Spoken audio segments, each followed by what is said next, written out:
स्थापकाय च धर्मस्य सर्वधर्मस्वरूपिणे अवतारवरिष्ठाय रामकृष्णाय ते नमः.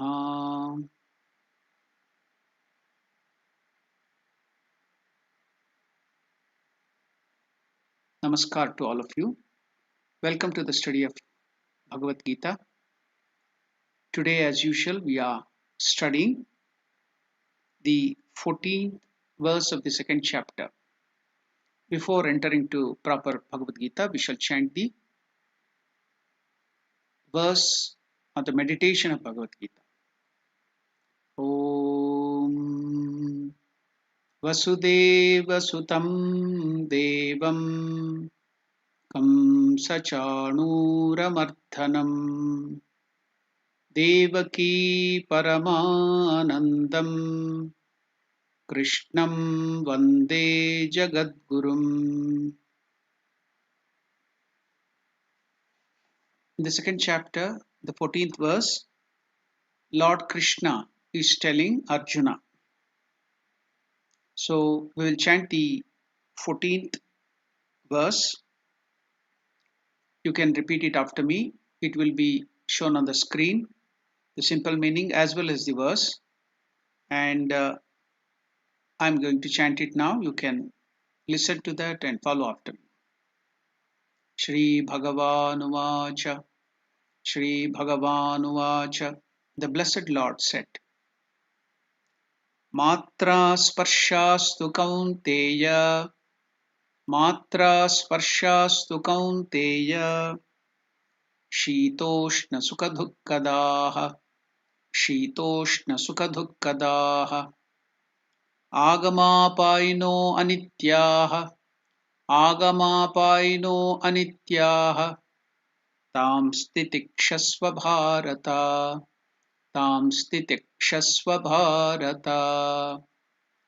The Blessed Lord is telling Arjuna, O Arjuna, the sense contacts which causes heat and cold, pleasure and pain, and all the everything. There are so many pairs of opposites, dualities, which come to us.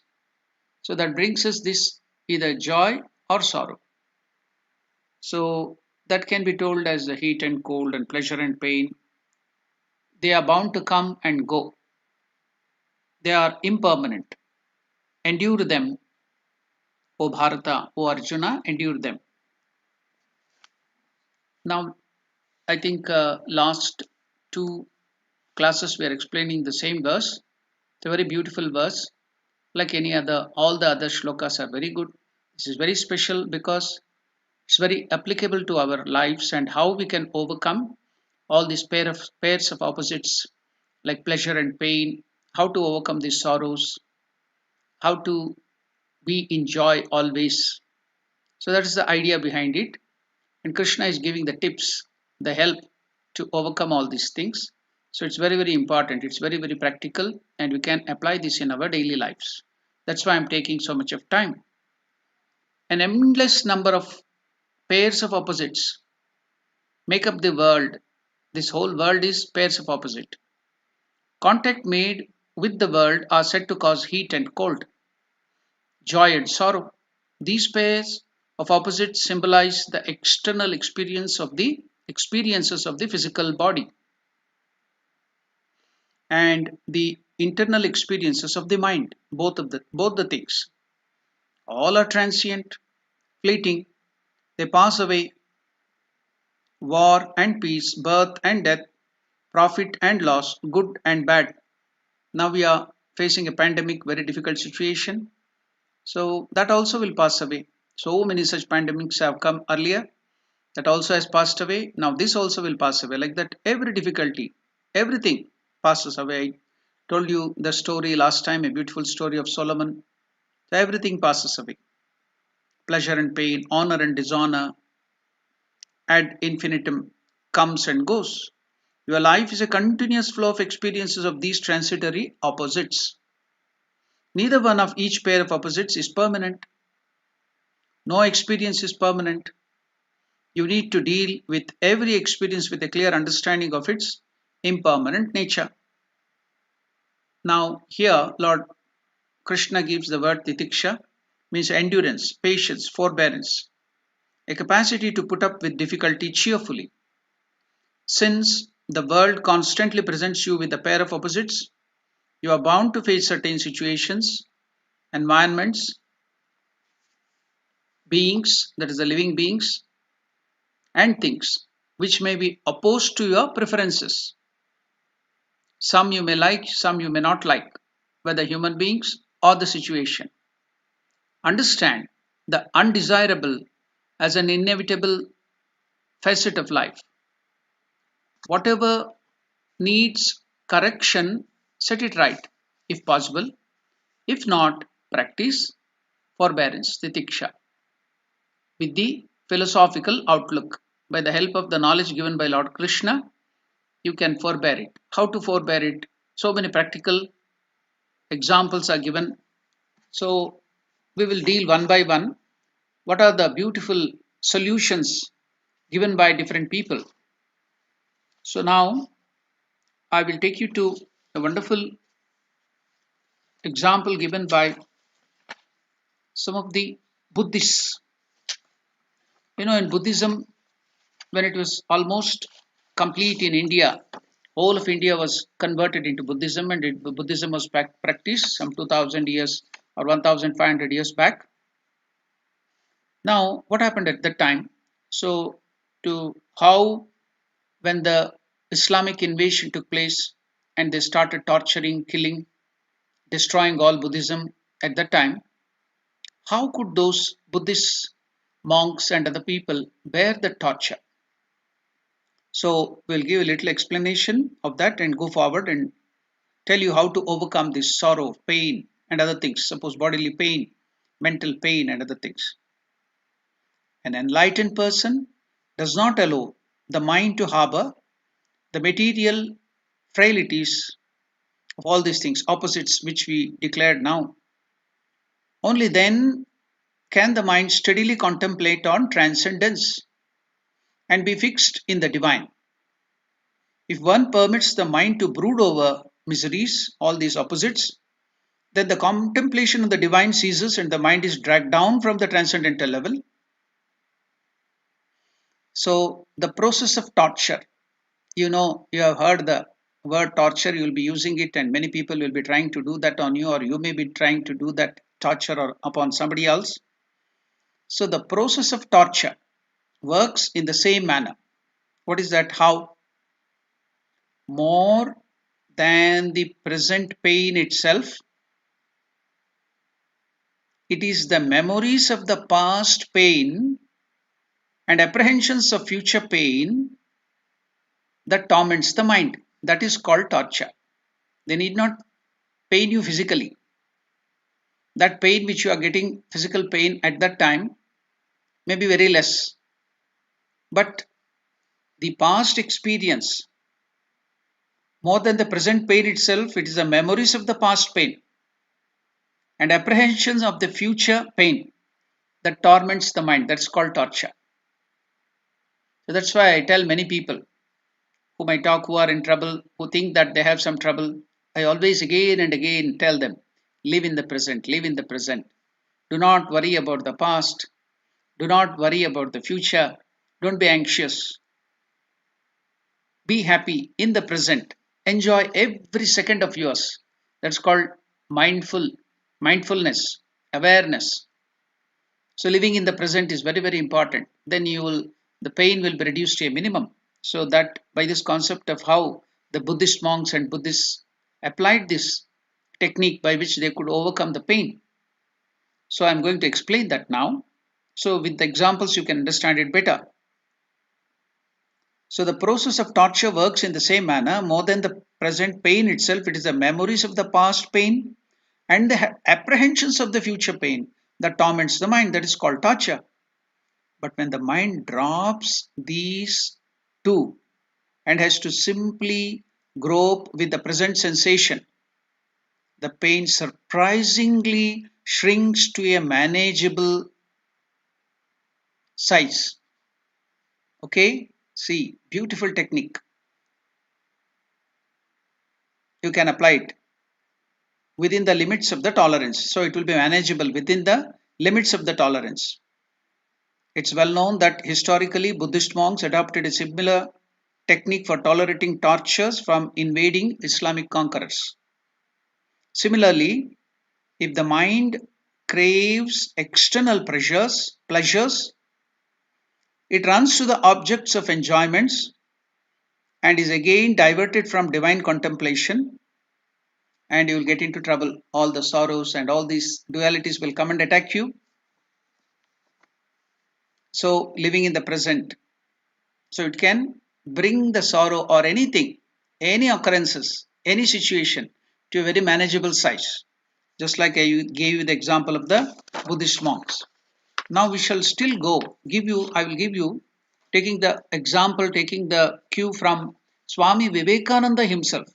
How Vivekananda helps us now through his words, in his own words. How we can overcome this trouble, how we can reduce the pain, how we can be bereft of the pain. So let us go to the words of Swami Vivekananda and enjoy, learn so many things. Okay, now Swami Vivekananda in his complete works talking about this titiksha tells Vedantins, the people who practice Vedanta. So what do? They come to the preparation that is called titiksha. It's a hard task to be a philosopher. Philosophers means not just talking philosophy but practicing philosophy. So titiksha is most difficult of all. It is nothing less than the ideal forbearance. Now there is a term we always hear, resist not evil.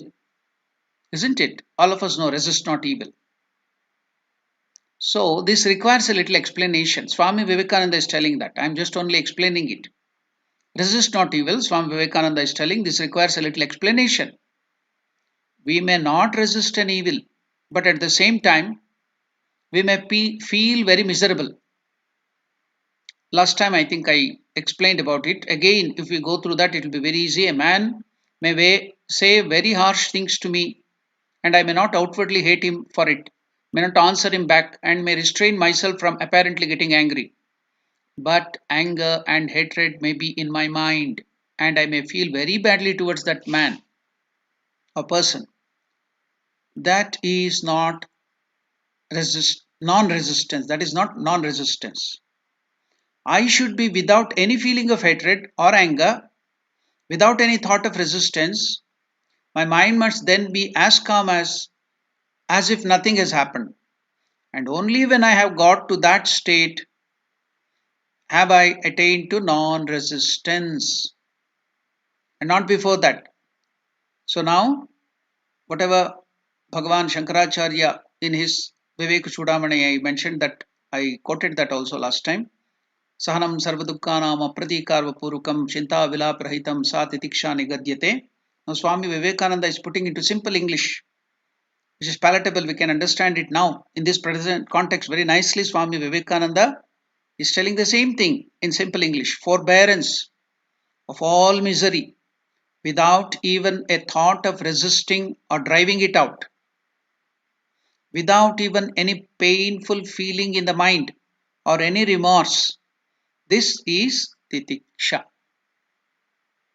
Suppose I do not resist and some great evil comes thereby. If I have the titiksha, the quality of titiksha already, I should not feel any remorse for not having resisted. When the mind has attained to that state, it has become established in titiksha. Okay? You came to know what is titiksha. Now Swami Vivekananda is giving the example of great men, great sages, great seers, great saints in India. So Swami Vivekananda is mentioning he has seen with his own eyes, he himself has practiced, he has seen his own brother monks doing that. I'll give the example of one of the Swami Vivekananda brother monk too. But now I'm just explaining what Swami Vivekananda is telling. Now after some time, maybe in another few seconds, we may show you one video also of the present one sadhu living in Himalayas. How without any cloth on his body, he is wearing only one lion cloth, no shoes, no barefooted, he is in the ice, Himalayan ice. How he is bearing it, you will see that now. Now I'm explaining what Swami Vivekananda is telling. At the same time, you'll be seeing the video too. So people in India do extraordinary things in order to practice this titiksha. They bear tremendous heat and cold without caring. They do not even care for snow. See, now you can see they do not, whatever Swamiji is telling, you can see now. Recently, I got this video maybe a few weeks back, which was taken by a military personnel in the Himalayas. He saw a sadhu and he videographed it. You can see how that sadhu is living there in the Himalayas. Everywhere ice, everywhere snow. So Swami Vivekananda is telling the bear. Swami Vivekananda said that such a thing long back, and now too you can see such people. People in India do extraordinary things in order to practice the titiksha. They bear tremendous heat and cold without caring. They do not even care for snow. See that sadhu there. He's almost naked. He's having only one loin cloth. This is videographed in Himalayas in the ice in the winter. Completely snow everywhere. You can see he's barefooted. He's sitting for meditation on the snow. Not even ordinary cloth. It is just bare skin. And you should mind it. Only one loin cloth. That's all. See, sitting in meditation there.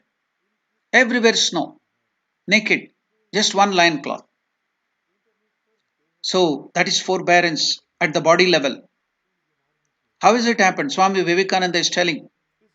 They bear tremendous heat and cold without caring. They do not even care for snow. You can see that. Because they take no thought for the body. You can see he's coming near to that military personnel who is videographing it. You can see he's such naked way. He's only having a loin cloth, barefooted. You can see the barefoot. He's naked in the ice. He's staying there. So you can see him very close circle, completely naked. A sadhu who is staying in the Himalayas. So now I'll explain what Swami Vivekananda is telling. See, he is joyful. He's putting somersaults in that ice, just playing with the dog, his dog. So that is forbearance at the body level. They bear tremendous heat and cold without caring. They do not even care for snow because they take no thought for the body. It is left to itself as if it were a foreign thing. That is titiksha, forbearance, bearing all miseries without murmuring, without complaining. When an injury comes, do not mind it. See, now he's putting somersault on that ice, naked body. If anybody walks in the snow barefooted, I think there will be frostbite and the fingers will cut away. Their legs may have to be amputated. Even for a short time, if you are barefooted or if you don't have any gloves, due to frostbite, I think your legs and hands or this thing have to be cut.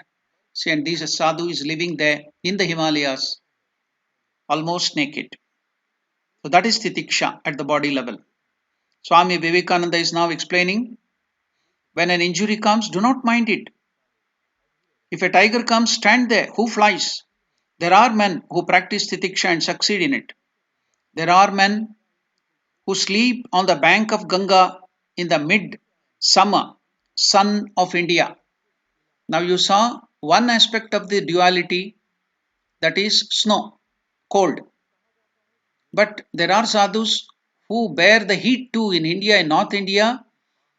You can see it will go up to 50, 45 degrees, 55 degrees in North India.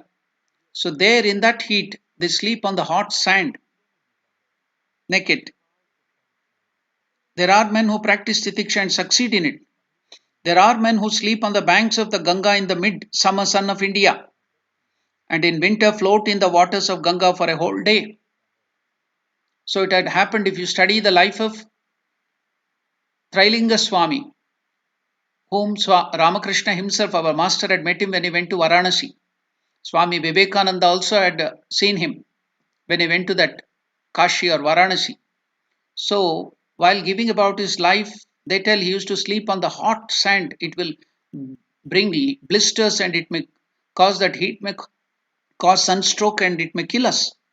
Many people die because of the heat there, sunstroke or heat wave. And that sadhu Trilinga Swami would be sleeping on that hot sand in that heat, 50 degrees, 45 degrees, 48 degrees, 55 degrees temperature there in Kashi, Varanasi. It has happened with Trailinga Swami. And now Swamiji is telling, I have seen people. There are men who sleep on the bank of Ganga in the midsummer sun of India and in winter float in the waters of Ganga for a whole day. They do not care. Men sit in the snow of the Himalayas and do not care to wear any garment. You saw just now. Swamiji had told that was 125 years back. You are seeing now just, I got this video few weeks back taken in Himalayas. That may be recorded maybe a year or 6 months back, whatever it might be. This is a recent video. What is heat? What is cold? What are the dualities? Let things come and go. Agama apayino. Let that with Krishna is telling. These dualities, heat and cold, pain and pleasure, they come and go. They don't stay.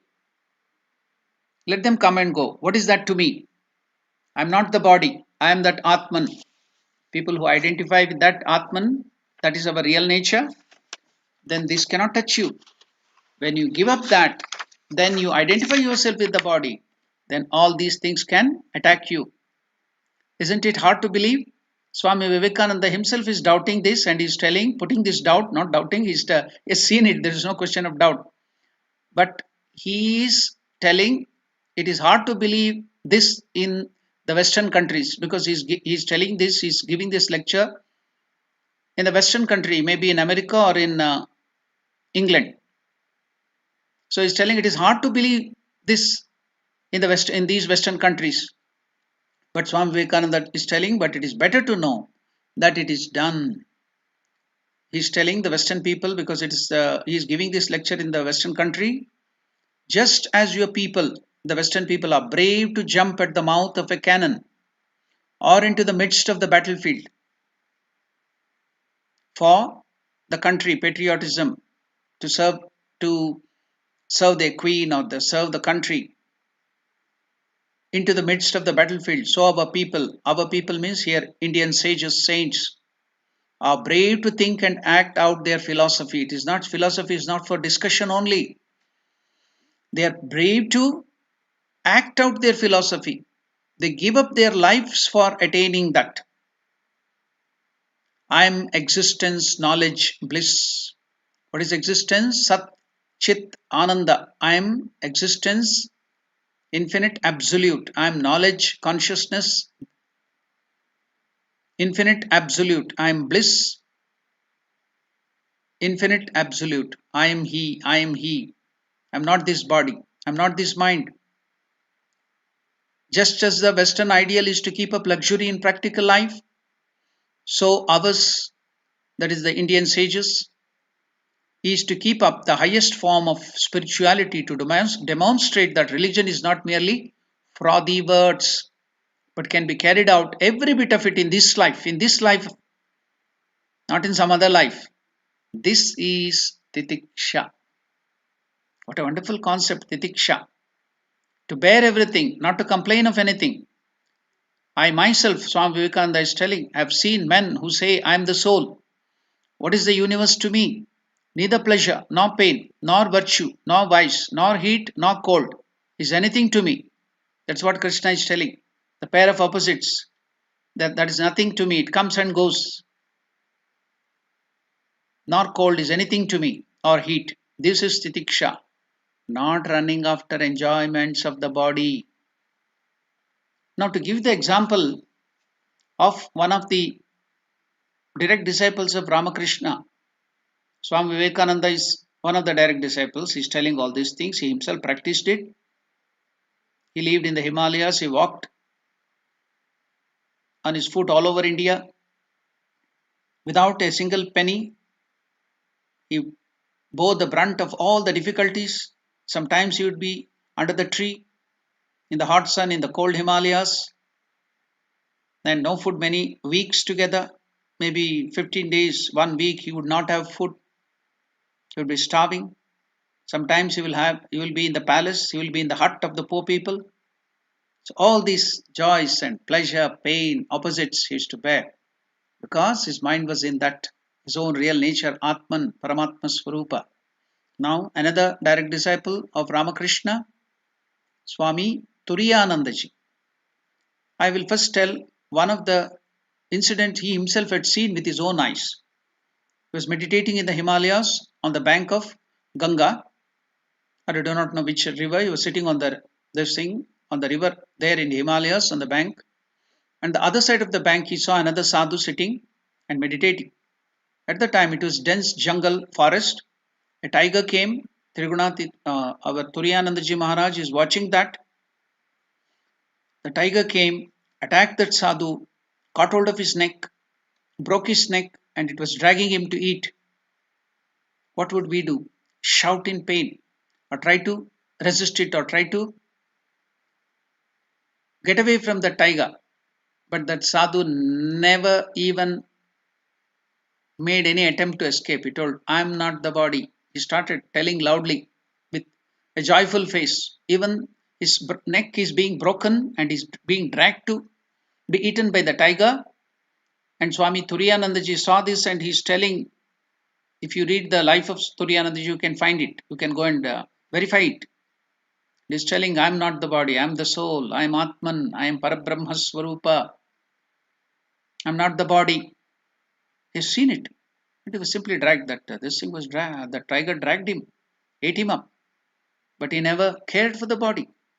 That is the way they follow the philosophy. That's what Swami Vivekananda told. People are there in India even now who can forbear titiksha. It's not running after enjoyments of the body. I am the soul. What is this universe to me? Neither pleasure, nor pain, nor virtue, nor vice, nor heat, nor cold is anything to me. What happened to this Swami Turiyanandaji in his life? In his old age, he had developed diabetes and a carbuncle on the back came up.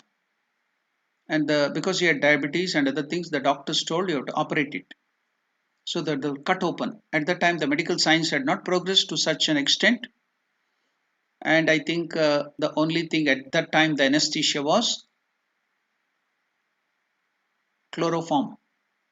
Nowadays, we have so many types of anesthesia, and as there is a separate subject, anesthesiologist will be there. So at that time, very rare. Even before that, they used to give only opium or something for painkiller, as painkiller. That was the only thing. And earlier to that, I have heard that the medical science they used to do they used to control the pain by hypnotism. They used to put them into hypnotic spell and do the other things, operation or administer something. There was no painkillers. Where to speak of general anesthesia and local anesthesia. So at the time of Turiyanandaji's that operation, there was only that was still crude chloroform. So the doctor told, I will administer chloroform to make you unconscious so that you do not feel the pain while cutting that carbuncle in your back. You know what? Swami Turiyanandaji told, no need of administering the painkiller or anesthesia. Just I will remove my mind from that portion of the body. I will remove my mind from the body. You can do whatever you want. So then Swami Turiyanandaji told him, now you can operate it. He just removed his mind. It was under his control. He had so much of spiritual discipline and control over his mind and senses. He just removed his mind from the body. Then the doctor started cutting that carbuncle. You know, the surgery is just sitting and the carbuncle is being cut with the surgical knife. He's bleeding heavily. He's being cut. Doctor is administering, clearing the wound and other things. He's doing that. Not even a twitch on his face. No pain, feeling of pain. He's just withstanding that. Then a brahmachari who was there, later on who became the great realized soul Swami, the great saint, who was one of the vice president of our order, revered Swami Yatishwaranandaji Maharaj, who has written this meditation and spiritual life, the book. He was then the brahmachari who was serving Swami Turiyanandaji Maharaj at that time. Seeing that blood coming out of that carbuncle when the surgical knife is cutting that, when the doctor is surgeon is cutting it, seeing that blood, he swooned. He became unconscious, he fell down. Some people cannot see the blood. When they see the blood or cut or wound or something, They become unconscious. That brahmachari became unconscious. But this Swami on whom the operation is being done, the carbuncle in the back is being cut by the surgical knife, by the doctor, by the surgeon. He's sitting there in his own self. He has taken away the mind from the body. And nothing, no, not even feeling of pain on his face. Tetiksha. So it is possible, it is not just superstition or somebody telling that. No, it is possible. That's why Swami Vivekananda is telling even now such saints are there, they were, and they will be in India. The yogis will be like that. You can also become like that. But you have to practice. It's just pure science. Yoga is pure science. You have to practice and you get the result. That's all. So now we shall also go to see what Swami Vivekananda explains about this titiksha and also how to overcome this pain and pleasure. This world is illusory. This world will give you both these such feelings. It comes, it is transitory. Agama apayinaha, Krishna is telling. They come, heat and cold, sorrow and pleasure, they come and go. So bear with it, titiksha. So what Swami Vivekananda gives us some hints how to control our mind, how to withdraw our mind. Swami Vivekananda gives beautiful practical hints. That is the speciality of Swami Vivekananda. Now let us go what Swami Vivekananda tells about heat and cold, how to conquer this heat and cold, the dualities, the pairs of opposite which this external world and the internal world presents to us. Swami Vivekananda is telling, we see every day that the cause of our pain or pleasure is always our joining ourselves with the body. Swami Vivekananda is telling, we see every day that the cause of our pain or pleasure is always our joining ourselves with the body because we identify with the body. So all this pain, our mind, our ego, so all you get all this pain, internal and external. If I were perfectly certain that I am not this body, I should not, I should take no notice of heat and cold or anything of the kind. This body is a combination. What is this body? It's a combination of some molecules and chemicals and cells and other things. Millions and trillions of cells and molecules. It's a combination. It's only a fiction to say that I have one body, you another, and the sun another. The whole universe is one ocean of matter. Notice the words of Swami Vivekananda. The whole universe is an ocean of matter. And you are the name of a little particle, and I of another, and the sun and the stars and the moon of another. We know that this matter is continuously changing. What is forming the sun one day, the next day may form the matter of your body. Now he explained about that how to overcome heat and cold because we identify, we joining ourselves with this body, so we feel either pain or pleasure. Many times I have given example earlier in this platform again because the opportunity is arisen. I will give you an example how we identify ourselves with the body. We are not that body. What is that example? One of our devotees in Bangalore had purchased then long back, maybe some 25 years back, a gearless car. Then it had come to newly to the market. It was very costly. He had purchased it giving very high price. Maybe it was an imported car then in India long back 25 30 years back. It was very costly. Gearless car, first time into the market. He bought it, then he wanted to take me in that car for a ride. For a ride in the sense to take me, give me the feeling of that traveling in that beautiful car. So he asked me, Swamiji, where shall we go? I told we are doing that village development work in Shivnalli. We will go to that village from Bangalore, 30 kilometers from Bangalore. So when we entered that forest road, ordinary roads are in bad condition sometimes in India. Now after Modi coming, the roads have improved very much. The standards of the roads have improved to the level of the international standards. That's a different question. Then the roads were very bad. So going to the village, still bad. You have to search the road inside the potholes, not search the potholes on the road. but you have to search the road inside the pothole. That was a condition. So this is a car which is meant for European standard roads or Western standard roads, but there the clearance will be very low. So now while maneuvering one unscientific hump, so on the good roads you will see that there will be humps will be very scientific, but here in the village, every villager, every small village, they will put their own hump in the beginning and the end, their own, they themselves will put it, so it will be very unscientific. So while maneuvering that hump, unscientific hump, this special car with low clearance and the wonderful new car, while maneuvering that hump, the underbelly of the car started rubbing the hump.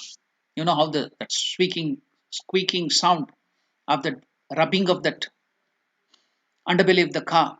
Now I'm seeing, watching the face of the driver or the owner of this car. It's squeezing. He's feeling the pain. He's in so much of pain. Is he the car? The hump is rubbing the underbelly of the car, but the car is not feeling the pain, but the owner is feeling the pain. Why? Because he has identified himself with that car. He's joining himself with the car. Likewise, we are Atma Swarupa, Parabrahma Swarupa, we are Atmans. Because we are joining ourselves with this body, we are identifying with the body, though we are not the body. It is just a combination of chemicals, molecules, and cells. It is changing constantly. It is in a state of flux. Those matter that was of the sun in the form of heat, it is coming to the plants, it is taken by the plants, and food is produced, and we eat that food and we get it. The outside molecules of oxygen comes in, and we are becoming this. So many bacteria are coming. So it's constantly changing. It's not just the same thing. In a year, the whole cells, whole molecule will change. The whole chemical will change. That's why Swamiji is telling. We are just name of a little particle. This whole universe is one ocean of matter. And you are the name of a little particle, and I another, and the sun and the stars and the moon are another. We know what this matter is continuously changing. What is forming the sun one day, the next day may be forming the matter of our bodies. We are not the bodies. We are Atman. It's changing. Mind is changing. Ego is changing. Our personality is changing. So we are not that. Then what are we? That unchanging eternal Atman which is there in us. The Antaryam in the indweller. So if you identify, if you go near to him, all this feeling of pleasure and pain will reduce. So that's why Swamiji is giving the reason. Scientifically is explaining so beautifully. See, you can be convinced. Now he goes to give practical hints at the body level, at the mind level. It's wonderful.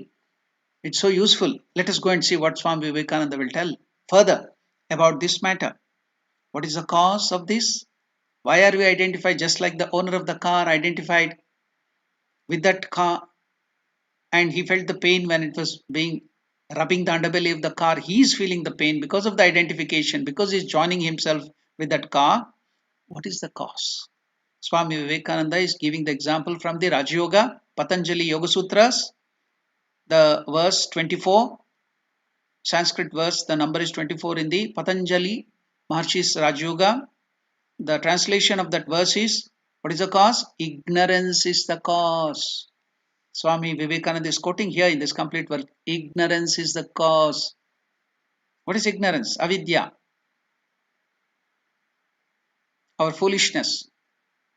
Lack of wisdom. Lack of knowledge. Or practicing that knowledge in this life. So let us see what Swami Vivekananda tells. Through ignorance, we have joined ourselves with a particular body and thus opened ourselves to misery. Why do we feel that pain and pleasure and so many other opposites? Success and failure, insults, and then you will be awarded. So many opposites. It's all opposite coming to us, internally and externally. Why is it happening? Because of ignorance. We have joined ourselves with a particular body. our mind and ego, and thus opened ourselves to misery. We have opened ourselves to misery. We are the cause. Our ignorance is the cause. This idea of body is a simple superstition. This idea of body which is changing, that's why Swami Vivekananda gave that example. It is changing constantly. The chemical which was yesterday, the molecule and the atoms which was yesterday is not today. It is changing, constantly changing. So this idea of body is a simple superstition. It is superstition that makes us happy or unhappy. It is superstition caused by ignorance that makes us feel heat and cold, pain and pleasure. So it is our business to rise above this superstition. So he gave the cause, getting it from the Raja Yoga, our scriptures, and he explained it us so that in our modern day language we can understand it, making it relevant to us. And then he is giving the solution. What is that? It is our business. Only we can do that. If you are hungry, you have to eat to overcome your hunger. So if you have to solve these problems, you have to overcome this pleasure and pain and all the dualities, the pair of opposites which are coming to you in this, and be happy, joyful, constantly. What is the way out?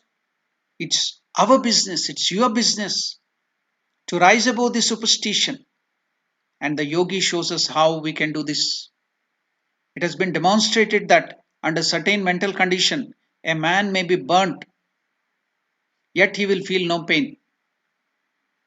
The difficulty is that this sudden upheaval of the mind comes like a whirlwind in 1 minute and goes away the next. If we, however, we gain it through yoga, we shall permanently attain to this separation of self from the body. We will permanently attain to the separation of the self, the Atman, from the body. Then you will not feel the pain because it is not attached to the body. It is just like the coconut. But it is still raw. The coconut, you can see that the water is separate inside, the kernel is separate, and the shell is separate, is all joined together in the beginning. And as you dry it, then you can see the inner kernel, the water gets absorbed and it becomes dry. Then it gets separated. Then if you shake the coconut, the whole inside that substance which you are going to take will be shaking. It makes sounds if you shake that dried coconut. They call it in Hindi as copra. Some of the South Indian English may be called something cobri or something like that, whatever, copra in Hindi, dried coconut. If you shake that, Ramakrishna gives that example like that, the yogi and Vivekananda is giving the example of the Raj Yoga. By the practice of yoga, if however we gain it through yoga, we shall permanently attain to the separation of self from the body. Just to make it clear, can you give an example? Yes, if you are put into a hypnotic spell, you can go to the hypnotist and try it. And I've seen it. I have seen that demonstration with our students when I was looking after the institution. A hypnotist had come and he did it scientifically on that person. Now he will put an amber, burning amber, on the hand and he tells that it is cold. He is now put into hypnotic spell. He tells it is ice I am putting. Then he is holding that ice just like ice, the fire, and it will not burn him. It's all in the mind. By hypnotic spell, he's telling, he is put into hypnotic spell and he's telling it is not, he doesn't tell anything about fire. He tells that is ice, ice block. Then he's holding it and when it gets cold, he thinks it is ice. Then again, he has put him to hypnotic spell and puts ice and tells that it is fire. Immediately he feels the pain and throws it away. How did this happen? It's all in the mind. This world is not a reality. That's what Swami Vivekananda is telling. It's our business to rise above this superstition. We have been hypnotized to think that we are this body. We are hypnotized to think that we are this mind and ego. So this process of learning Vedanta, teaching of Bhagavad Gita, Lord Krishna is, what is this process? Learning this, all this, getting this knowledge. It is dehypnotizing. We have been already hypnotized by Maya, by our ignorance, by avidya, because of the desire to enjoy this world. We have been hypnotized to think that we are this body. So yogi shows how we can do this. It has been demonstrated that under certain mental conditions, a man may be burned, yet he feels no pain. The difficulty is that this pain upheaval of the mind, that the sudden upheaval of the mind comes like a whirlwind 1 minute and goes away the next. But if, however, we gain this mastery through yoga by constant practice and doing it willfully, cognitively, not unknowingly or unconsciously, but consciously, it's not like a reflex action. Consciously, you do through yoga, we shall permanently attain to the separation of the self from the body. So that's Swami Vivekananda is giving so many practical tips by how you can do it. What is the cause? The scientific basis, everything. Now Swami Vivekananda goes forward. So it's so practical, so beautiful. Goes forward and tells at the physical level how you can overcome this physical level. Because there are different levels, you see. It is at the physical level, then psychological level, emotional level. We are all dealing about that in Vivek Chudamani and also in Bhagavad Gita at different shlokas. We are dealing about it. Now, Swami Vivekananda is helping us to deal at the physical level. He is telling, now come to asana, postures. Yogasana, we do that. And also we sit in one asana, half Padmasana or full Padmasana or whatever, Vajrasana. There are so many postures. For meditation and japa, we sit in some postures. So that's called asana.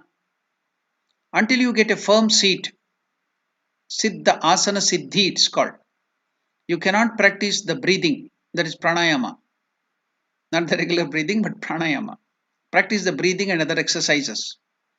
Firmness of seat means that you do not feel the body at all. So there is a thing called asana siddhi. After sitting for many, many years in one asana, you will get a thing called asana siddhi. Mastery over one asana. So after that asana siddhi, then firmness of the seat. If you sit in that seat, you do not feel the body at all. In the ordinary way, you will find that as soon as you sit for a few minutes for japa or meditation, all sorts of disturbances comes into your body. But when you have got beyond the idea of concrete body, you will lose all sense of the body. You will feel neither pleasure nor pain.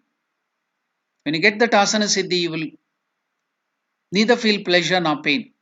And when you take your body up again, it will feel so rested. It is the only perfect rest that you can give to the body after asana siddhi. When you have succeeded in conquering the body and keeping it firm, your practice will remain firm. But while you are disturbed by the body, your nerves become disturbed and you cannot concentrate the mind.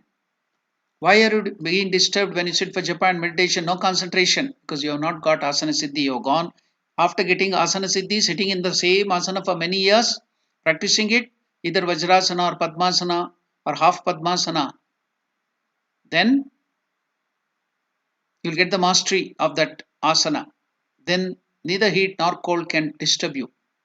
Even in the deep winter, when it is minus, if you put that asana which siddhi you have, Vajrasana or that thing, then you will forget the body. You will go beyond body consciousness. Then the heat, the cold cannot disturb you. You can meditate. That's how yogis can meditate even in the Himalayas in that cold, minus freezing cold. And in the summer or in the desert where it may be 60 degrees or 50 degrees, if you have got asana siddhi, firmness in the seat, then put that asana, Vajrasana or Padmasana or half Padmasana, whichever you have got that siddhi, then the temperature, heat of 50 degree or 60 degree cannot disturb you. You can sit in meditation. That's asana siddhi. You go beyond the body. That's what Swami Vivekananda is telling, and it is given in the scriptures. In Yoga, Patanjali Yoga Sutra, it is there. So, these are all the practical tips from the scriptures, and Swami Vivekananda himself by his experience is telling us only we have to practice. If you want it, you have to go beyond this, you have to practice it. That's all. It's as simple as that. So by listening, going forward of the 47th verse of the Patanjali Maharshi's Yoga Sutra, selling 47th verse, by listening the natural tendency for restlessness and meditating on the unlimited, posture becomes firm and pleasant. How? How will you get that posture? Sitting in that posture, and what you have to do?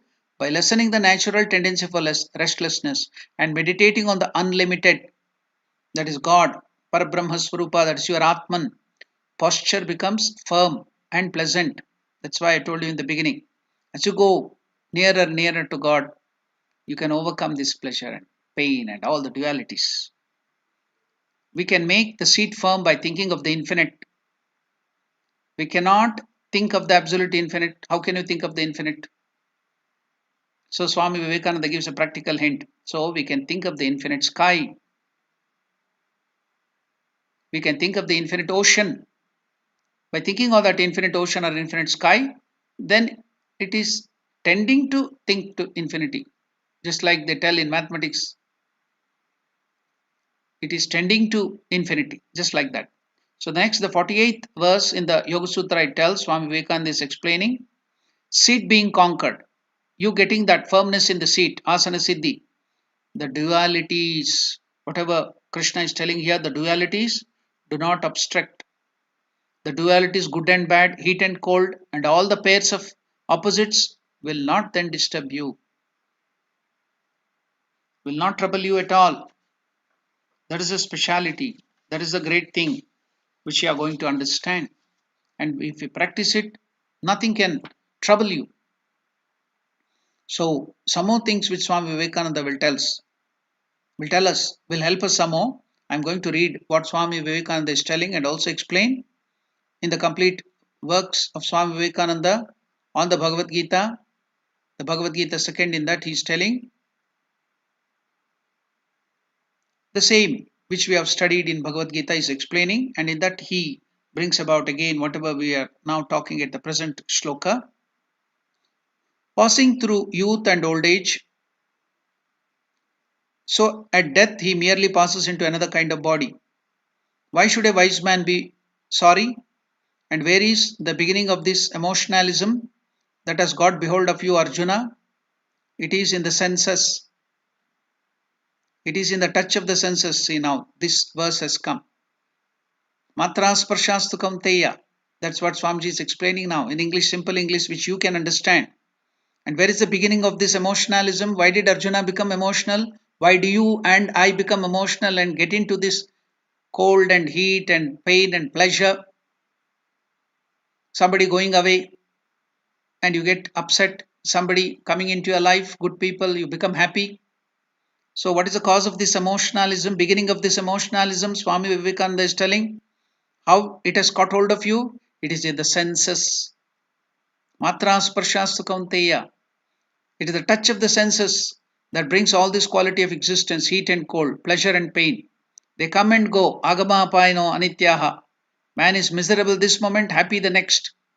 As such, he cannot experience the nature of the soul. So you cannot get that joy because you are of the nature of joy, infinite joy, absolute. Because of these disturbances coming and going, all these things, identifying with them, you cannot get that joy, constant joy, eternal joy. Existence can never be non-existence. Neither can non-existence ever become existence. That's what now Krishna is telling us. Existence and this whole Paramatma Swarupa, the Lord, it is eternal. So that nature has been discussed. Now the Krishna is discussing the nature of non-permanent thing of this world, internal and external nature. So that about that. So it cannot become that and that cannot become. So know that nature. Know therefore that which prevails, all this universe is without beginning or end. It's unchangeable. There is nothing in the universe that can change the changeless. So you cannot change. Nothing can trouble you. You are that Atman. Nothing can put you into pleasure and pain. But you have allowed it to happen. You have identified with this body. Getting that ignorance, the desire, you are given the chance for the senses and the mind and this thing to act upon you. So it's you who have done it willfully. So it's you who have to overcome it. So though this body has its beginning and end, the dweller in the body is infinite and without end. Knowing this, Swami Vivekananda is telling wonderful things now. Knowing this, stand up and fight. Not one step back. That is the idea. Fight it out. Whatever comes, pain or pleasure, good or bad, success or defeat, fight it out. Whatever comes, let the stars move from the spheres. What is that to you? Nothing happens to you. Let the whole world stand against us. Let the whole world stand against you. Death means only a change of garment. What of it? Thus fight. You gain nothing by becoming cowards. Do not become cowards. Don't run away. Taking a step backward, you do not avoid misery. Suppose you run away, escape, you are afraid, you are crying, you are trying to escape, you become cowards. Then will it help you? Your sorrow, you are crying, you are weeping. Will it help you? No. Taking a step backward, you do not avoid any misfortune. You have cried to all the gods in the world. As misery ceased, here gods means small letter gods. We go to these small letter gods like Indra, Chandra, Vayu, Varuna and other things to remove our miseries.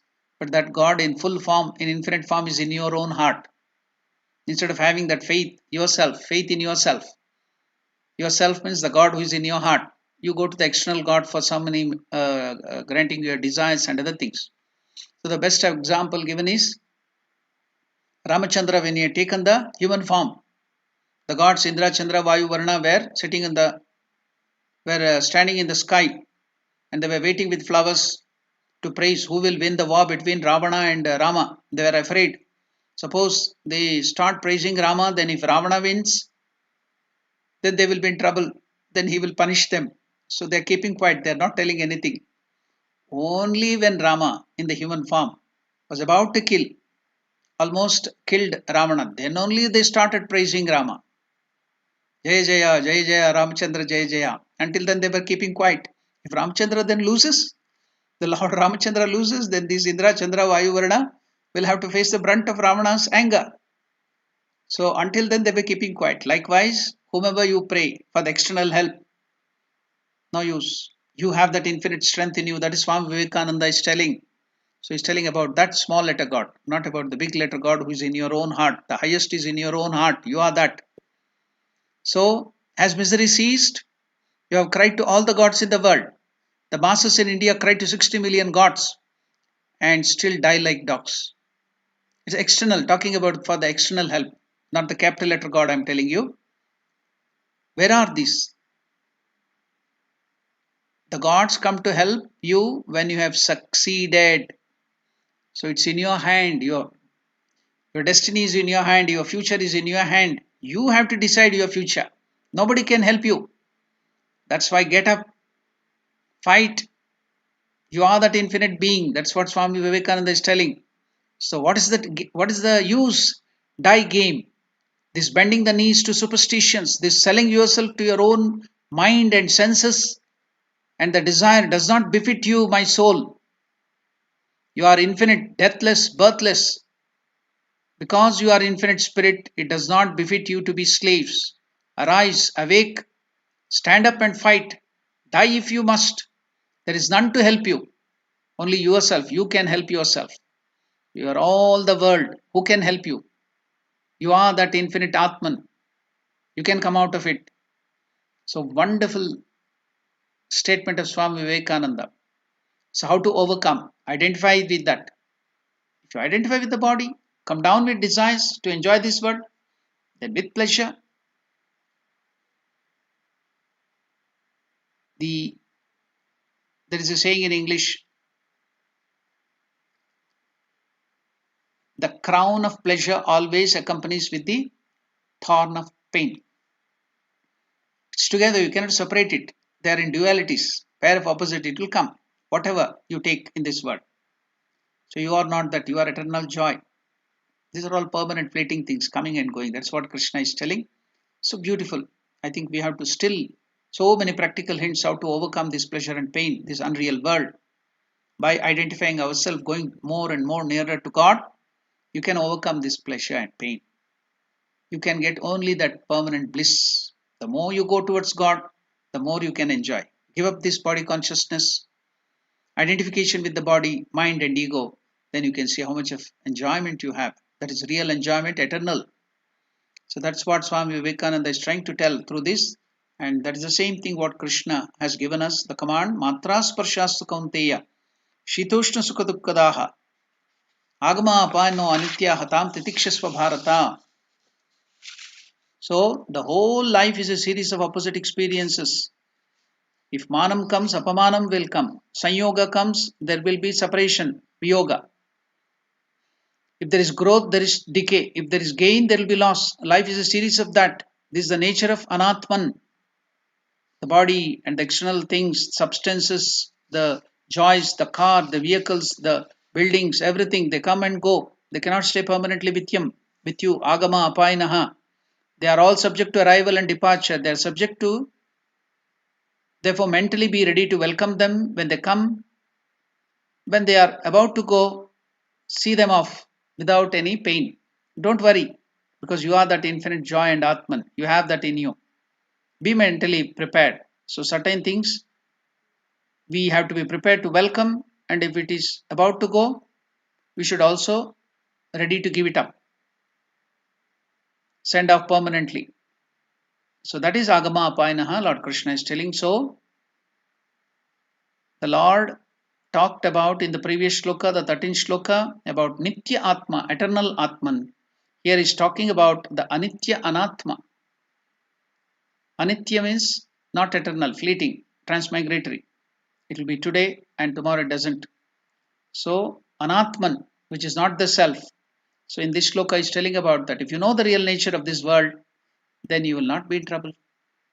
That's why so much of explanation to understand the deception of this world. Then you will not be deceived. You will identify with your real nature. That is Atman. Accept both Bharata, O Arjuna. Tam Titikshasva. May you develop endurance. May you develop inner strength, both physical and mental. May you increase your physical immunity. That is Titiksha. May you also increase your mental immunity. More than physical, mental immunity. You should be very strong. Your identification with the Lord, that is Atman. So, we have some more aspects of this to see. Study about this impermanent Anatman compared with the permanent eternal Atman. So let us identify with that. Why should we give up this? So we will see some more in the next, the same verse, 14th verse, we will study so that it will become more clearer for us to practice and overcome this pleasure and pain, the dualities, and enjoy that eternal happiness. Until next week, we will take leave now. We have to think of this, whatever we have studied today. This is a study. Both of us are studying Bhagavad Gita together. I'm also enjoying it. I try to meditate on this. So, likewise, you should start practicing this. Think of it. You should not forget by the time next time I come to that shloka, this very shloka, and next time I have to give you more explanation because you will have forgotten. No, to study it repeatedly, think on it, meditate on it, make it your own. Then it is useful. Otherwise, just reading like a novel or hearing some story, you will hear something and forget. That is also very useful, but it will not be as useful as understanding this, thinking on that, meditating on that, and bringing it, practicing in your life. That will be more useful. So, until next week, we'll take leave.